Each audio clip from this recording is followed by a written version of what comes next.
You know, I definitely didn't see this episode coming, and I've got some great tips for you on how to maximize your pimento cheese game on a budget. All you need is mayo, diced pimentos. I got a 7-ounce jar, or 2 jars of pimentos, those 2 4-ounce jars, black pepper, and tons of sharp cheddar. There's a lot of recipes online that use a lot more ingredients than this, but I've been able to get a lot of smiles per gallon out of this very simple recipe. So let's kick it off. First thing we're gonna do is make our mix. Use a little bowl. I like something bigger than this. We're gonna take the cheese, rip open this pouch. You gotta play this by ear. You know, a couple cups. If you wanna make your own little serving, I'm trying to make a whole loaf here. I'm going to add half this jar of pimentos first. You gotta drain it, so might as well do that. Add the pimentos to the cheese. I'm adding half the jar. The pimentos provide a nice little sweetness to the cheddar. And I've gotta mix these things up. Handy dandy, big spoon. Yeah, don't go small spoon on me. We're going big spoon. Just gonna mix these in. And I noticed that, hey, I could use a few more pimentos. There we go.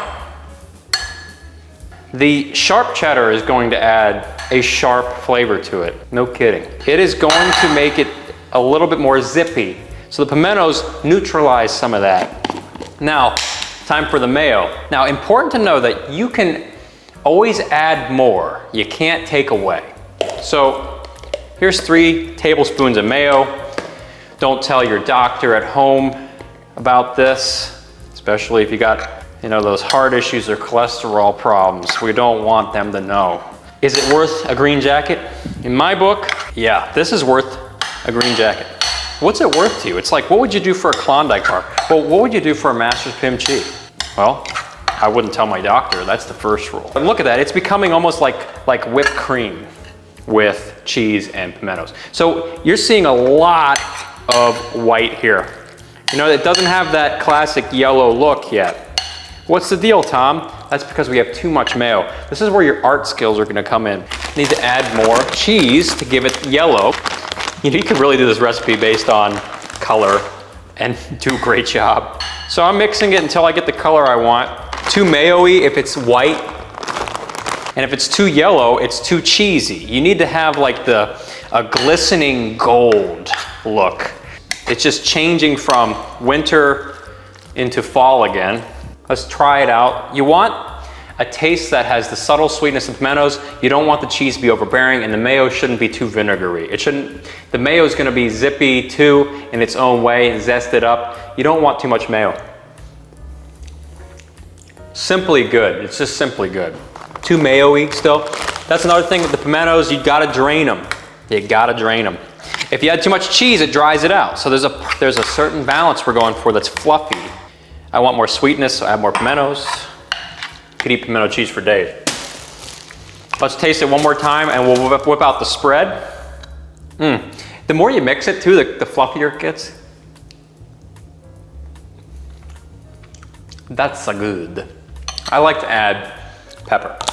I used to live in a place up north where they made potato salad and it was sweet, and macaroni salad and it was sweet. I used to get so excited when they said, oh, we're having potato salad and macaroni salad. Well, that love affair lasted about 2 seconds, because when I had their macaroni salad and their potato salad, it was so sweet. It was like Miracle Whip was the only ingredient. The macaroni felt like I was chewing on gum, like gummy bears. But when I moved down to the South, someone said, hey, you want some potato salad? I said, PTSD over that. They said, no. It's not like that here. Hang on before you judge. And then I, sure enough, had some of their potato salad. It was like eating a loaded baked potato. I loved it. Oh, it's beautiful. And that pepper, you see little dots in there. I'm trying it each step of the way. Little changes make a big difference. It's like when you put your weight forward.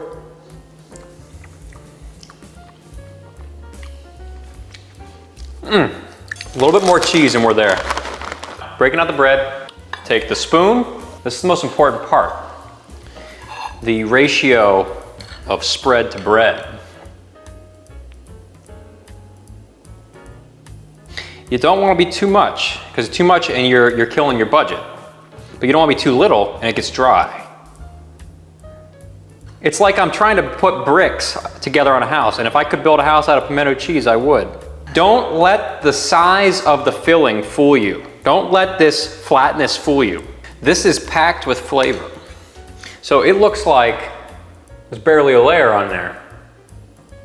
I'm just laying some shellac. Now watch, cover the top.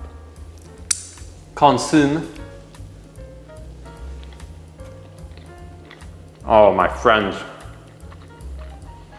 Gotta cut it. The person who first made this was like, we have something here. I don't know exactly where we're going with this, but we have something here. Look at that filling. Oh, yes. What about Bob? This is a crime, because they go down too good. It's too easy. Just, it melts in your mouth. Oh yeah, eat the crust, everything. Don't be one of those people just cutting the crust out. That is perfect. Best tasting kimchi. Doesn't require a whole lot of ingredients. It's so simple. Don't worry about mixing a whole lot. You know, it just goes in the bowl. I take the bread out, I slather it, and it is good to go. So, my stomach still I can still taste it going down. It's beautiful the whole way down until it probably gets to here, and then I get bigger. But the things we gotta do for the masters. This is one of those things you gotta do.